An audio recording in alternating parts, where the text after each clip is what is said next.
আর আগামী দিন আপনারা দেখতে পাবেন বিধানসভার আগে ভাঙড় ছেড়ে নওশাদ সিদ্দিকী কোথাও যাচ্ছে না। ভাঙড়ের যখন বিধায়ক, ভাঙড়টাই টার্গেট, প্রতিটা দলের একটা টার্গেট থাকে। শাসক দল যেমন টার্গেট করে আছে ভাঙড়টাকে, আপনারা নিশ্চয়ই দেখেছেন। বিরোধী জায়গায় যদি থাকে, বিরোধী দল হিসেবে সেটা বিজেপি, তাদের ৭৭টা বিধায়ক থাকার পরেও তাদের যতটা না চাপ নেই। আপনারা নিশ্চয়ই দেখেছেন যে আমরা 213টা সিট পেয়ে আছি, যদি 14টা আমরা 2026-এ 14টা করবো, মানে টার্গেট কী করছে ওরা? পুরোপুরি টার্গেটটা করেছে ভাঙড়ে। বিজেপির ওপরে কোনো চাপ নেই। আপনারা মিডিয়া যদি দেখতে চান, আমরা অঞ্চল বেসিক বা আমরা যে আমাদের ব্লক বেসিক যে এমএলএর হাত দিয়ে তো কোনো কাজের তো একটা সিস্টেম থাকে, কাজের একটা সিস্টেম থাকে। সে ডিএম থেকে বিডিও অফিসে আসবে, সেখান থেকে তবে তো কাজ হবে। এমএলএর হাতে তো টাকা যায় যে আসছে না যে এমএলএ কাজ করবে।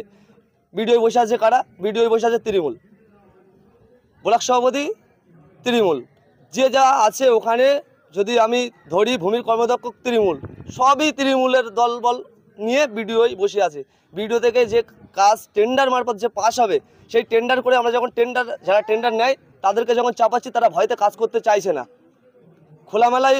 খোলামেলাই বলছি এটাই, যখন সে টেন্ডারের ব্যাপারে কাজ করতে চায় তখন বলছে লাখে 20,000 কমিশন দিতে হবে, তবেই এলাকায় কাজ করতে পারবে।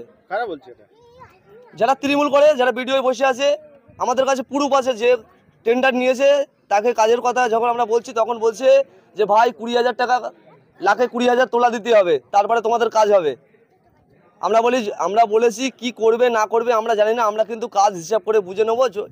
তৃণমূলের আমরা আমার 1 নম্বর ব্লকেই বাড়ি, নলমুড়ি একটা স্বাস্থ্যকেন্দ্র বলে একটা জায়গা আছে, আপনারা নিশ্চয়ই জানেন, আমার বুকের ওপরে 52 বিঘে জায়গা।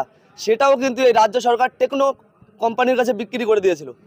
এই আমাদের ভাঙড়ের বিধায়ক নওশাদ সিদ্দিকী ভাইজান হাইকোর্টে দ্বারস্থ হয়, হাইকোর্টে কেস করার কারণে এখনও ধুলে আছেন। আপনারা নিশ্চয়ই দেখবেন হসপিটালে যখন যাবেন, যে স্বাস্থ্যকেন্দ্র যেটা আছে তার অপর সাইডে ডান দিকে হসপিটাল থেকে ঢুকে টেকনো সিটির বিল্ডিংও কিন্তু রেডি, সেইভাবে পড়ে আছে এই ভাঙড়ের বিধায়ক নওশাদ সিদ্দিকী ভাইজানের জন্য। আপনারা নিশ্চয়ই জানেন যে আমাদের 2 নম্বর ব্লকে যে এয়ারপোর্ট হওয়ার কথা বলছিল, আমরা বারোটা মানে অনেক কিছুই আমরা আমাদের এমএলএর ব্যাপার দিয়ে আমরা দেখাতে পারবো।